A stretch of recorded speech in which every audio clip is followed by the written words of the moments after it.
नमस्ते dear viewers. आज के इस वीडियो में हम लोग डिस्कस करने वाले हैं हमारा मैग्नेटोस्टैटिक्स का एक और टॉपिक। प्यारे व्यूअर्स, देखिए हुआ क्या कि हमारा जो सिलेबस है वो अभी रिसेंटली कुछ अपडेट भी हुआ है, तो इसमें कुछ टॉपिक्स ऐड हुआ है, तो उन टॉपिक्स को भी हम लोग जो है मैग्नेटोस्टैटिक्स के प्लेलिस्ट में ऐड कर देंगे जल्द ही। ठीक है, तो आज का अपना जो टॉपिक है वो है magnetic field due to solenoid. देखिए, मैग्नेटोस्टैटिक्स फुल्ली डिस्कस्ड है मैग्नेटिक फील्ड। ओके, कुछ वीडियोस आपका मैग्नेटिक प्रॉपर्टीज ऑफ मैटर पर भी अवेलेबल है, डाइलेक्ट्रिक प्रॉपर्टीज ऑफ मैटर पर भी अवेलेबल है, तो अगर आप देखना चाहते हैं तो देख सकते हैं, लिंक नीचे मिलेगा डिस्क्रिप्शन में। ठीक है, देखिए हमें पता है कि सोलिनॉइड क्या होता है। प्यारे व्यूअर्स, सोलिनॉइड एक्चुअली में क्या है, एक कह सकते हो एक ऐसा कॉइल है, ठीक है, जो किसी एक सॉफ्ट आयरन कोर या फिर एक वुडन फ्रेम पर वुंडेड होता है इस प्रकार से कि उसका जो लेंथ वो काफ़ी ज़्यादा होता है as compare to its radius. ठीक है, बेसिकली अगर कहें तो आपका जो सोलिनॉइड है कुछ ऐसा दिखता है, कह सकते हो कुछ इस प्रकार का। ओके, यहाँ पर एक छोटा सा डायग्राम से इसको शो करने का हम लोग कोशिश करते हैं। इस प्रकार का जो है आपका सोलिनॉइड दिखता है। ठीक है, किसी भी एक फ्रेम पर जो है वो वुंडेड होता है इस प्रकार से। ठीक है, इस प्रकार का जो है सोलिनॉइड दिखता है। ठीक है, ये इसका सेंटर हो गया। ओके, और कह सकते हो कि इधर से कुछ कनेक्शंस वगैरह यहाँ से मिल रहा है। ठीक है, और प्यारे व्यूअर्स देखिए, सोलिनॉइड के इनसाइड में जो मैग्नेटिक फील्ड इंडक्शन है, ओके, वो स्ट्रांग होता है as compare to its two ends. इसका जो दो एंड्स है, यहाँ पर जो मैग्नेटिक फील्ड इसका स्ट्रेंथ होता है वो कम होता है as compare to inside the solenoid, और अगर कोई पॉइंट बाहर ले रहे हैं तो उस पर जो है जीरो होता है मैग्नेटिक फील्ड इंडक्शन का वैल्यू। सो प्यारे व्यूअर्स देखिए, आज का सिनेरियो क्या है थोड़ा इसे समझना चाहिए हमें। मेरे प्यारे व्यूअर्स, जैसे ये सोलिनॉइड है उसी प्रकार से हम लोग सोलिनॉइड को कुछ इस प्रकार से लिए हुए हैं। ठीक है, जस्ट इमेजिन कि ये जो है ये एक सोलिनॉइड है। ठीक है, और यहाँ जो ये डॉटेड लाइन आप देख रहे हो, ये जो डॉटेड लाइन है ये एक्सिस है किसका, सोलिनॉइड का। ठीक है, और इस एक्सिस पर प्यारे व्यूअर्स हम लोग एक पॉइंट P लिए हुए हैं।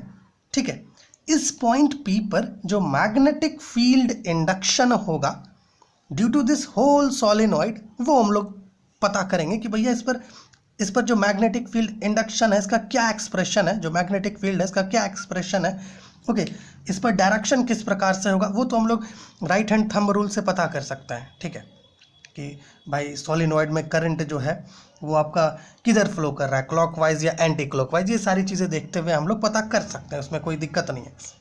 ठीक है, तो बेसिकली एक्सप्रेशन डिराइव करने वाले हैं आज के इस वीडियो में। मेरे प्यारे व्यूअर्स, एक बार फिर से आपको कहना चाहते हैं, हमारा जो प्लेलिस्ट है उसको आप एक बार ज़रूर चेक कीजिए। डेफिनेटली हर एक वीडियो आपके लिए हेल्पफुल होगा।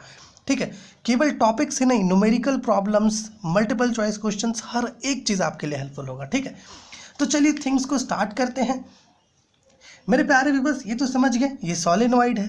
ओके, और यहाँ पे उसके एक्सेस पर एक पॉइंट लिए हैं P, जिस पर मैग्नेटिक फील्ड इंडक्शन पता करना है। मेरे प्यारे व्यूअर्स, एक और चीज़ देखिए, हम लोग क्या किए हैं, ये जो सोलिनॉइड है उसका रेडियस को स्मॉल a लिए हुए हैं। रेडियस को क्या लिए हुए हैं, स्मॉल a।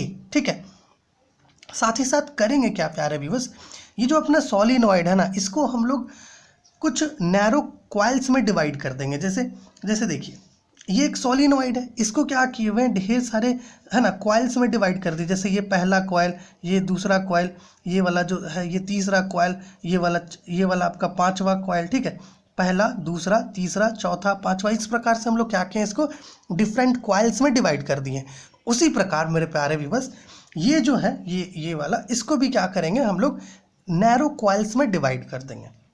ओके, और उन्हीं में से एक स्मॉल कॉइल हम लोग कंसिडर कर लेंगे AB। अब देखिए, हम लोग ऐसे स्ट्रेट देखेंगे तो वो हमें ऐसा ही दिखेगा। ठीक है, बट जब हम लोग उसको इंड से देखेंगे तो पता चलेगा कि ये सर्कुलर कॉइल होगा। ध्यान रखिएगा प्लीज़, जैसे यहाँ से इंड से देख रहे हैं तो पता चल रहा है ना सर्कुलर कॉइल है। ठीक है, लेकिन जब आप इसको इस साइड से इसके इस सरफेस से, कर्व सरफेस से अगर देखोगे तो पता चलेगा सर ये तो स्ट्रेट लाइन है ना, मतलब एक रेक्टेंगुलर फॉर्म में बन रहा है, बट ऐसा कुछ नहीं है। इसलिए हम आपको ये चीज़ बता दे रहे हैं कि ये जो कॉइल हम लोग AB कंसिडर कर रहे हैं, जिसका वायदित डेल एक्स लिए हुए हैं, डेल एक्स। ओके, ये डेल एक्स, ठीक है। ये सर्कुलर क्वाइल होगा, ठीक है ना। अब आप कहेंगे इसमें कुछ नंबर ऑफ टर्न्स भी होगा, उस पर भी आते हैं, ठीक है। और इस सर्कुलर क्वाइल का हम लोगों ने क्या किया है, सेंटर को ओ ले लिया है, ठीक है। तो सेंटर ओ से पॉइंट पी का जो डिस्टेंस होगा उसको हम लोग यहाँ पर एक्स ले लेते हैं, ठीक है ना। साथ ही साथ एक और बात हम आपको कहना चाहते हैं। देखिए हम लोगों ने क्या किया, जो सॉलिनॉइड है उसको क्या किया है, बहुत नैरो क्वाइल्स में डिवाइड किया है, ठीक है ना। तो इसका जो वाइदित है डेल एक्स ये काफ़ी स्मॉल होगा, इसलिए हम लोग क्या करेंगे, जो क्वाइल और पॉइंट पी के बीच का जो डिस्टेंस होगा ना, ठीक है, चाहे वो यहाँ से हो या फिर वो यहाँ से हो, दोनों के लिए हम लोग आर लेंगे, ठीक है ना। क्योंकि ये डिस्टेंस काफ़ी स्मॉल है, हमें यहाँ पर दिख रहा है कि बड़ा है। ओके, चलिए ये चीज़ें आप समझ गए होंगे। साथ ही साथ यहाँ पर ऐसा मान लेते हैं कि आपका जो एंगल क्वाइल बनाया है ना पी के साथ, वो एंगल ये वाला है, ये वाला। और ये एंगल क्या है, एक ऐसा एंगल है जो काफ़ी स्मॉल है, ठीक है ना। क्योंकि यहाँ पर हमें बड़ा दिख रहा है ना, बट एक्चुअल सिनेरियो में जाएंगे तो ये एंगल काफ़ी स्मॉल होगा, इसलिए इसको डेल थीटा ले लेते हैं। और यहाँ पर ये जो एंगल बनेगा ये वाला, इसको थीटा ले लेंगे, ठीक है। और अगर आप इन दो लाइंस को कंसिडर करो तो आप ये देखोगे कोरस्पॉन्डिंग एंगल के अकॉर्डिंग कि आपका ये जो एंगल है ये वाला, ठीक है जी, बिल्कुल ये वाला एंगल थीटा बनेगा, ठीक है। ये चीज़ें जो है हम लोग समझ रहे हैं। मेरे प्यारे व्यूअर्स, देखिए ऐसा मान लेते हैं कि हमारा ये जो पूरा सॉलिनॉइड है इसके पास टोटल ऐसा कह सकते हैं n नंबर ऑफ टर्न्स हैं पर यूनिट लेंथ में, ठीक है। n number of turns per unit length हमारा इस सॉलिनॉइड के पास प्रेजेंट है, ठीक है। ओके, मतलब हर एक यूनिट लेंथ के लिए n नंबर ऑफ टर्न्स है। तो अपना ये जो क्वाइल हम लोग लिए हैं, इस क्वाइल का लेंथ कितना है, वाइदत कितना गिवन है, डेल एक्स। तो हमारा इस क्वाइल के पास, इस ए बी के पास जो नंबर ऑफ टर्न्स होगा वो कितना होगा, एन डेल एक्स। इतना नंबर ऑफ टर्न्स जो है ए बी के पास प्रेजेंट है, ठीक है। इसको ध्यान रखिएगा। अब यहाँ से आगे बढ़ते हैं। अच्छा प्यारे व्यूअर्स, ये चीज़ तो आप समझ गए ना कि ये क्या है, ए बी जो है एक सर्कुलर क्वाइल के फॉर्म में होगा, इसको देख करके समझ गए होंगे। तो हम लोगों ने पिछली वीडियो में पढ़ा है कि किसी भी सर्कुलर कॉइल के कारण किसी भी एक पॉइंट पी पर जो मैग्नेटिक फील्ड इंडक्शन होता है वो आपका इक्वल होता है mu naught N I A square by 2 A square plus X square पे पावर 3/2 वेबर पर मीटर स्क्वायर से इक्वल होता है। हम लोगों ने पिछली वीडियोज़ में पढ़ा है। यहाँ पर एन क्या है आपका, ये नंबर ऑफ टर्न्स है जो सर्कुलर कॉइल में अवेलेबल होता है, ठीक है। ओके, तो क्या करेंगे मेरे प्यारे व्यूअर्स, ये जो हम लोग नैरो क्वाइल लिए हैं, इस नैरो क्वाइल के कारण इस पॉइंट पी पर जो मैग्नेटिक फील्ड इंडक्शन होगा, चलिए उसको हम लोग डेल बी ले लेते हैं, ओके। और इसका वैल्यू हम लोग इस फॉर्मूला की मदद से लिख सकते हैं, ओके। क्या हो जाएगा, म्यू नॉट एन है, एन क्या है, नंबर ऑफ टर्न्स जो सर्कुलर कॉइल में प्रेजेंट है, और हमें पता है ए बी में जो नंबर ऑफ टर्न्स प्रेजेंट है वो इससे इक्वल है, तो इसके जगह पर एन डेल एक्स रख देते हैं। आई है, आई क्या है, करंट है जो सॉलिनॉइड में फ्लो करेगा, ठीक है, ओके। और ए है, ए आपका रेडियस है ना, मतलब ए जो है आपका ये एक्चुअली में सर्कुलर कॉइल का रेडियस है, तो सर्कुलर कॉइल का रेडियस तो सॉलिनॉइड के रेडियस से इक्वल ही होगा, तो चलिए A square by 2 A square plus X square, ठीक है, पे पावर 3/2, कुछ ऐसा जो है सीन आपको देखने को मिलेगा। देखिए हम लोग करेंगे क्या, हम लोग यहाँ पर एन डेल एक्स और ए स्क्वायर प्लस एक्स स्क्वायर का वैल्यू पता करेंगे, ताकि उन वैल्यूज़ को इसमें रख करके थिंग्स पता कर सके, ठीक है। जब मतलब कहने का मतलब ये है कि उन वैल्यूज़ को जब इसमें सब्स्टिट्यूट कर देंगे तो हमें एक कन्वीनियंट एक्सप्रेशन मिलेगा, और उस एक्सप्रेशन को जब हम लोग इंटीग्रेट करेंगे, ओके, तब जा करके हमें पॉइंट पी पर जो टोटल मैग्नेटिक फील्ड इंडक्शन है due to this whole solenoid वो पता चलेगा। तो देखिए इसके लिए हमें करना क्या होगा, हमें सबसे पहले हमें यहाँ से एक ऐसा कह सकते हो एक परपेंडिकुलर इस पर ड्रॉप करना होगा। चलो मान लेते हैं बी सी। हम लोगों ने क्या किया, हम लोगों ने let us drop a perpendicular B C on A P, ठीक है। ए पी, इस पर हम लोगों ने एक परपेंडिकुलर बी सी ड्रॉप कर दिया। अब जो है हम लोग क्या करेंगे, ये जो ट्रायंगल है ए बी सी, ये जो राइट एंगल ट्रायंगल है ए बी सी, इसको कंसिडर करेंगे और यहाँ पे साइन थीटा का वैल्यू पता करेंगे। साइन थीटा, साइन क्या होता है, परपेंडिकुलर बाय हाइपोटेनस होता है। तो यहाँ पे परपेंडिकुलर आपका बी सी है, ओके, परपेंडिकुलर है बी सी, और जो हाइपोटेनस है आपका वो ए बी है, ठीक है, ए बी। चलिए, तो यहाँ पे क्या हो जाएगा, sine theta is equal to B C by del x हो जाएगा। ओके, यहाँ पर देखिएगा मेरे प्यारे व्यूअर्स, हम लोगों ने ये तो किया, चलिए ठीक है, साइन थीटा का वैल्यू मिला B C by del x, लेकिन बी सी का कुछ वैल्यू नहीं है, तो बी सी का वैल्यू पता करना होगा।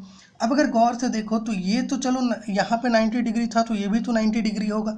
तो हम लोग क्या कर सकते हैं, ये जो ट्रायंगल है बी सी पी, इसको भी कंसिडर कर सकते हैं, राइट एंगल ट्रायंगल है B C P. Okay okay, ताकि बी सी का वैल्यू पुट किया जा सके तो क्या कर सकते हैं, यहाँ पर देखिए जो ट्रायंगल है B C P, okay, B C P, इसको अगर इस ट्रायंगल में हम लोग साइन, चूंकि यहाँ पर थीटा नहीं डेल थीटा है, तो अगर हम लोग साइन डेल थीटा पता करें तो हमें क्या मिलेगा, परपेंडिकुलर बाय हाइपोटेनस होता है, तो यहाँ पे परपेंडिकुलर आपका पी सी है ना, पी सी। ओके, एक मिनट, यहाँ पर परपेंडिकुलर हमें देखना है ना, ये परपेंडिकुलर है ना बी सी, और हाइपोटेनस है आपका बी पी, ठीक है, तो परपेंडिकुलर बाय हाइपोटेनस कुछ ऐसा, ठीक है।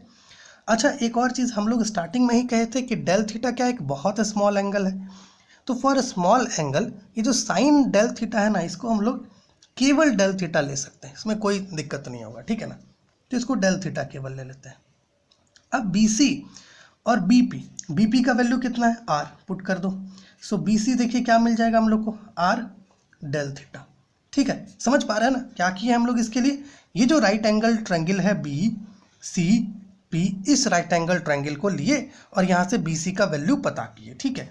अब ये जो बी सी का वैल्यू निकाले उसको यहाँ पर रख देंगे, ठीक है, सो हमें मिलेगा sine theta is equal to R del theta by del x, और यहाँ से हमें डेल एक्स का वैल्यू मिलेगा, that is del x is equal to R del theta by, एक मिनट साइन थीटा को इधर ले आते हैं, ठीक है, साइन थीटा।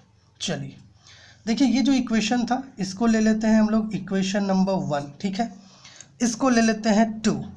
अब चलते हैं कहाँ पर, वापस से एक और ट्रायंगल कंसिडर करते हैं, that triangle is A O P, A O P, ये भी राइट एंगल ट्रायंगल है, गौर से देखोगे तो यहाँ पे 90 डिग्री बन रहा है, ए ओ पी, ठीक है, यहाँ पर थोड़ा सा आएगा, इस ट्रायंगल को यहाँ पर बना लेते हैं, ठीक है, इससे क्या होगा, अगर हम लोग ऊपर ना भी देख पाएंगे तो काम बन जाएगा, ठीक है, ए ओ पी, यहाँ पे ओ पी एक्स से इक्वल है, ठीक है, ए ओ पी, ये ओ पी आपका एक्स से इक्वल है, और ए पी जो है ये आपका आर से इक्वल है, ठीक है, ओके, ये 90 डिग्री, ये थीटा।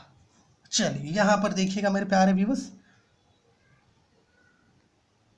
यहाँ पर देखिएगा, इस अगर हम लोग ये जो ट्रायंगल है, ठीक है, for triangle A O P, right angle triangle A O P के लिए अगर हम लोग देखें गौर से, अच्छा यहाँ पर एक और चीज़ तो है ना प्यारे व्यूअर्स, ये जो ए ओ है ये भी ए से इक्वल है, तो इसको भी ए ले लेते हैं। यहाँ पर ये जो हाइपोटेनस ए पी है, क्या ये इससे इक्वल होगा, under root A O square plus O P square से इक्वल होगा, बिल्कुल इक्वल होगा। इसे ऐसे भी लिख सकते हैं, A P square, okay, bracket में लेके लिखे तो और बेहतर होगा, ठीक है, कुछ ऐसा। अब देखो प्यारे व्यूअर्स, ए पी क्या है, आर स्क्वायर है, चलो ठीक है, आर स्क्वायर, ए ओ क्या है, ए है, तो ए स्क्वायर कर दो, ओ पी क्या है, एक्स, तो एक्स स्क्वायर, कुछ ऐसा आ रहा है। अब यहाँ पे जो हमारा एक्सपोनेंट है, ठीक है, जितना भी पावर्स है, मतलब कहने का मतलब ये है कि इक्वेशन में जो पावर्स है उसको क्या करेंगे, 3/2 से मल्टीप्लाई कर देंगे बोथ साइड्स, ठीक है, जो इक्वेशन में पावर्स है इसको बोथ साइड्स हम लोग 3/2 से, एक मिनट, 3/2 से मल्टीप्लाई करें, अगर 3/2 से मल्टीप्लाई करते हैं तो क्या इसका वैल्यू मिलेगा हमें, 3/2 से अगर मल्टीप्लाई करते हैं तो जी नहीं, 3/2 से मल्टीप्लाई करने में तो r³ मिलेगा ना हमें। ओके हाँ मिल जाएगा, ठीक है ठीक है। क्या करेंगे, इसके पावर्स को 3/2 से मल्टीप्लाई कर देंगे, ठीक है। तो r 3/2 से इसको मल्टीप्लाई करोगे तो ये r³ हो जाएगा और ये आपका हो जाएगा a² + x² पे पावर 3/2।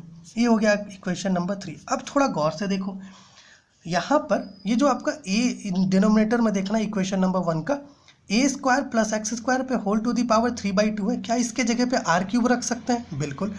और इक्वेशन 1 का जो आपका न्यूमरेटर है उसमें देखना डेल एक्स की जगह ये रख सकते हैं, बिल्कुल रख सकते हैं। तो चलिए थिंग्स को पुट करें।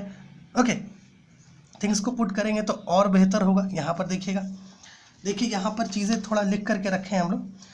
तो ये जो ट्रायंगल लिए थे ना उसके बारे में यहाँ पे लिखें, again from triangle APO we get, कुछ इस प्रकार का सिनारियो। तो तो हम लोग ऑप्टेन कर लिए। अब यहाँ पर देखो, on substituting these values of del x and a² + x² पे whole to the power 3/2 in equation 1, ये जो इक्वेशन नंबर 1 है इसमें क्या करेंगे, अपना डेल एक्स और इसके वैल्यू को जब रखेंगे तो हमारा इक्वेशन कुछ ऐसा बन जाएगा। ओके, अब काहे ऐसा बन रहा है थोड़ा इसको भी देख लो। यहाँ पर देखो, देख सबसे पहले क्या करेंगे हम लोग, जो डेल एक्स है ना उसका वैल्यू रखेंगे। डेल एक्स हम लोग को मिला था r डेल थीटा, तो पुट कर दिए। और यहाँ पे a² + x² की जगह पे r whole to the power 3/2 की जगह पे r पर क्यूब रख दिए ना, ठीक है, बिल्कुल बिल्कुल ओके है ना। और चूंकि यहाँ पर देखिएगा तो डेल एक्स में साइन थीटा भी था तो इसलिए साइन थीटा यहाँ पर नीचे लाए, ओके। और यहाँ से r और r कैंसिल किए तो कुछ इक्वेशन ऐसा बन गया, μ0 NiA² del theta 2r² sine theta. अब देखो ये जो ट्रायंगल APO है ना, APO या फिर ये जो ट्रायंगल AOP है, इसी ट्रायंगल से यहाँ पर जो a/r का रेशियो ये साइन थीटा से इक्वल है। देखो कहने का अर्थ ये है कि for right angle triangle AOP अगर हम लोग साइन थीटा के वैल्यू को पता करें तो हमें पता चलेगा ये इक्वल होता है आपका परपेंडिकुलर बाई हाइपोटेनस से, इससे इक्वल होता है। थोड़ा स्क्वायरिंग कर दो बोथ साइड्स को, क्या होगा a² + r², कुछ ऐसा आ रहा है। और हमारा ये जो इक्वेशन है इसमें देखो एक रेशियो a²/r² भी है, तो क्या कर सकते हैं, a²/r² की जगह साइन थीटा का स्क्वायर रख सकते हैं।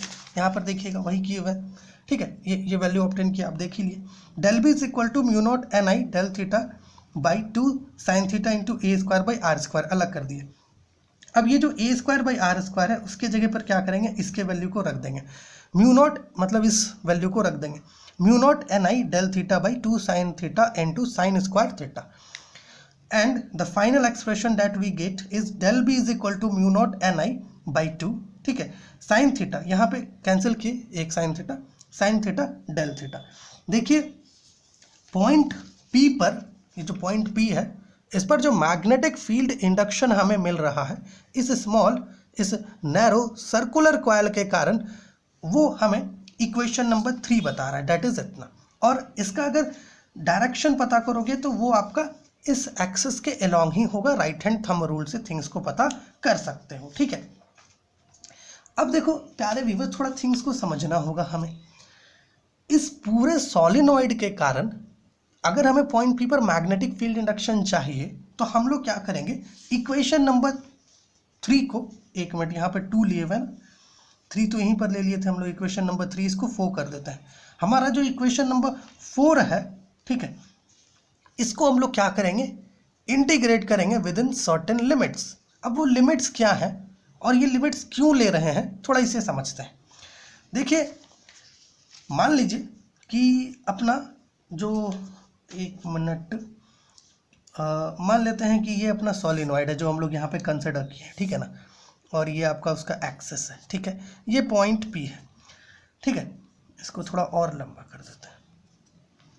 तो जो आपका वन एंड है, मान लीजिए कि सॉलिनॉइड का एक एंड पॉइंट P के साथ जो एंगल बना रहा है, ठीक है, जो एंगल बना रहा है पॉइंट P के साथ, उसको चलिए हम लोग θ1 ले लेंगे, ओके, ठीक है ना, θ1 ले लेंगे। साथ ही साथ दूसरा एंड जो पॉइंट P के साथ एंगल बना रहा है, ठीक है, उसको हम लोग ले लेंगे θ2, ओके। और जो हमारा मैग्नेटिक फील्ड इंडक्शन है पॉइंट P पर due to the small circular coil, उसको इंटीग्रेट करेंगे within these two limits, ठीक है। Let θ1 and θ2 are the angles subtended at P by the first and the last turn, okay, first and the last turn respectively of the solenoid, then the field induction at P due to the whole solenoid, पूरे solenoid के कारण is obtained by integrating the equation, यहाँ पे वापस से 4 कर देना, 4 between limits θ1 and θ2 like this। अगर इंटीग्रेट करते हैं डेल बी को तो हमें मिलेगा mu naught N I by 2 integral sine theta del theta, इसको थीटा, एक मिनट, हमें जो है कहाँ से करना है, θ1 से θ2 करना है, ठीक है। इंटीग्रेट करोगे तो मिलेगा b is equal to mu naught N I by 2, यहाँ पे हो जाएगा नेगेटिव कॉस थीटा, इंटीग्रेट करोगे तो θ1 to θ2 that is mu naught N I by 2। यहाँ पर पुट करोगे तो क्या मिल जाएगा, थोड़ा देख लो, θ2 पहले आना चाहिए ना, तो माइनस कॉस θ2 एंड एक तो माइनस पहले से है और एक और माइनस आएगा तो यहाँ प्लस हो जाएगा, क्योंकि कुछ ऐसे होता है माइनस माइनस कॉस θ1 कुछ ऐसा होता है, तो ये माइनस माइनस प्लस तो होगा ना। So b is equal to हो जाएगा आपका mu naught N I by 2 minus cos θ2 plus cos θ1, इसको ऐसे लिख दो mu naught N I by 2 bracket ले लो कॉस θ1 प्लस कॉस θ2, कुछ ऐसा। सो जो फाइनल एक्सप्रेशन हमें मिल रहा है मैग्नेटिक फील्ड इंडक्शन का पॉइंट P पर ड्यू टू होल सॉलिनॉइड, ये आपका इक्वल है 1/2 mu naught N I bracket cos θ1 plus cos θ2। यहाँ पर θ1 और θ2 क्या है, ये एक्चुअली में एंगल्स हैं जो आपका सॉलिनॉइड का फर्स्ट टर्न और लास्ट टर्न पॉइंट P पर सब स्टैंड कर रहा है, ठीक है ना। Okay, so this is the final expression that we get. ये तो बात हुआ किसका, मैग्नेटिक फील्ड इंडक्शन का जो पॉइंट P पर है। डायरेक्शन पता करना है तो राइट हैंड थंब रूल का यूज़ करोगे तो थिंग्स पता चल जाएगा, ठीक है ना। Okay, right hand thumb rule से, जैसे राइट हैंड थंब रूल है ना, तो जो आपका ये है ना, फिंगर्स जिस डायरेक्शन में कर्ल होगा वो डायरेक्शन होगा करंट का जो सॉलिनॉइड में फ्लो कर रहा होगा, और थंब जिस डायरेक्शन में होगा वो आपका मैग्नेटिक फील्ड का डायरेक्शन देगा, है ना, क्योंकि पॉइंट तो एक्सेस पर ले रहे हैं इसलिए, ठीक है। अब ये तो भैया बात हो गई कि मैग्नेटिक फील्ड इंडक्शन की। यहाँ पर कुछ केसेस भी हैं, जैसे मान लीजिए अगर ये पॉइंट P जो है, ओके, जैसे यहाँ पर पॉइंट P हम लोग लिए हैं, तो ये ना तो सॉलिनॉइड के ज़्यादा अंदर है ना ही सॉलिनॉइड के ज़्यादा बाहर है। मान लीजिए ये जो पॉइंट है, अगर ये सॉलिनॉइड को काफ़ी अंदर रहे तो उस केस में इस पर मैग्नेटिक फील्ड इंडक्शन कितना होगा, या फिर अगर ये किसी एक एंड पर रहे, राइट वाले या लेफ्ट वाले किसी पर भी रहे, तो क्या असर पड़ेगा, इसको थोड़ा देख लें। यहाँ पर देखिए special cases for an infinitely long and thin solenoid. देखिए अगर आपके पास सॉलिनॉइड बहुत ज़्यादा लॉन्ग है, इनफाइनाइटली लॉन्ग है और वो बहुत थिन है, कहने का अर्थ ये है कि सॉलिनॉइड का लेंथ जो है उसके डायमीटर के कंपेरेबल में काफ़ी ज़्यादा है, तो उस केस में, है ना, ठीक है, उस तरह के सॉलिनॉइड की यहाँ पर बात हो रही है। और यहाँ लिखा है कि जो पॉइंट P है अगर वो सॉलिनॉइड के बहुत ही अच्छे से अंदर में है तो उस केस में θ1 0 डिग्री से इक्वल हो जाएगा और θ2 पाई से इक्वल हो जाएगा, ठीक है। हमारा जैसे यहाँ पर है ना पॉइंट P, यहाँ पर अगर ये पॉइंट P सॉलिनॉइड के बहुत अंदर हो और ये सॉलिनॉइड इनफाइनाइटली लॉन्ग हो, तो उस केस में जो θ1 है ना, वो अगर आप देखोगे तो, है ना, मतलब बहुत ही ज़्यादा थिन है, बहुत ही ज़्यादा अगर थिन रहेगा, ठीक है, तो उस केस में गौर से अगर देखेंगे तो ये लगभग पैरेलल हो जाएगा, ओके, पैरेलल हो जाएगा। इसलिए θ1 का वैल्यू 0 डिग्री लिया हुआ है और θ2 भी लगभग पैरेलल होगा, तो एक को अगर 0 लेंगे तो दूसरे को 180, इसलिए यहाँ पर θ1 को 0 ले रहा है और θ2 को पाई, ठीक है। सो डैट cos θ1 जो है आपका 1 आ जाएगा और cos θ2 आपका -1 आ जाएगा। तो वैल्यू क्या मिलेगा B का, 1/2 mu naught N I bracket cos आपका θ1, cos θ1 आपका, अच्छा चलिए लिख ही देते हैं, cos θ1 प्लस cos θ2 आ जा रहा है, ठीक है। सो 1/2 म्यू नॉट एन आई, ठीक है।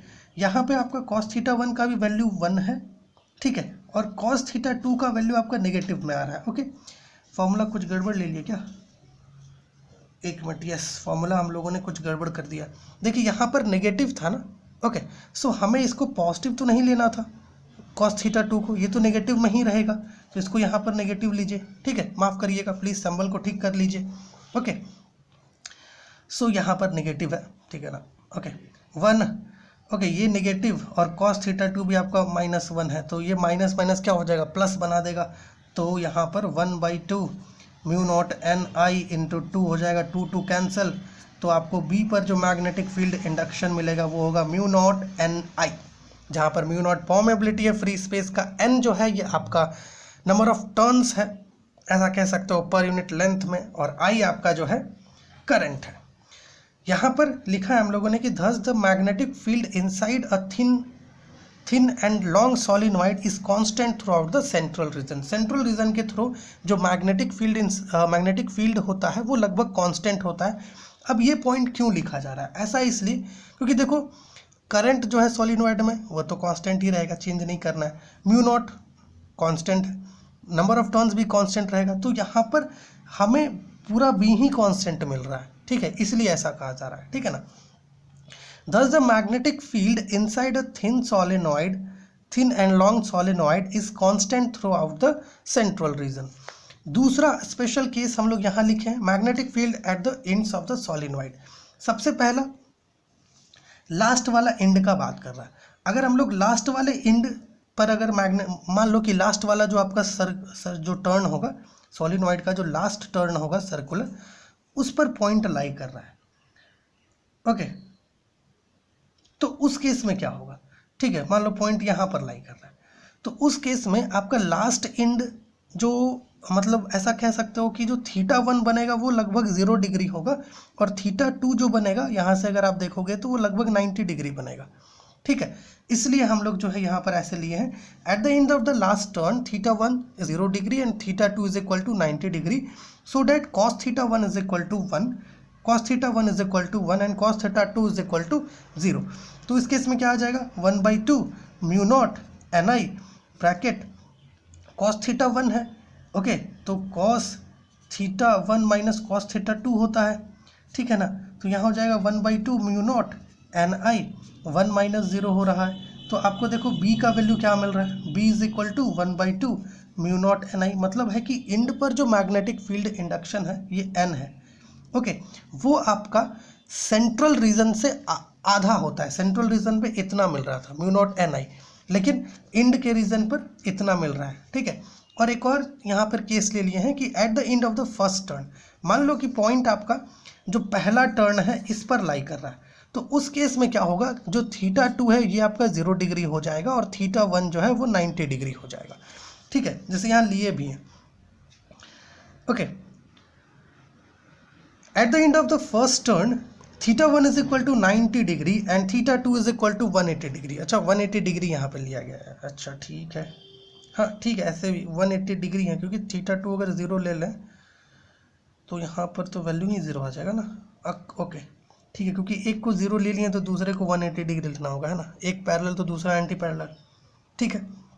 And θ2 is equal to 180 degree, so that cos θ1 is equal to 0 and cos θ2 is equal to -1, hence again जो हमें b का वैल्यू मिलेगा वो 1/2 म्यू नॉट एन आई ही मिलेगा, वैल्यूज को रख के चेक कर सकते हो। सो यहाँ हम लोग लिखे हैं कि hence for a long solenoid the magnetic field at the ends is half of that in the middle, ठीक है, मिडिल में जितना था उसके आधा मैग्नेटिक फील्ड इंडक्शन का वैल्यू सोलिनॉइड के एंड्स पर होता है। सो आज का जो टॉपिक है वो होपफुली आपके लिए हेल्पफुल हुआ होगा, ठीक है ना। चलिए मिलते हैं आपसे कहाँ पर, अगली वीडियो में, जहाँ पर हम लोग कुछ और थिंग्स को डिस्कस करेंगे।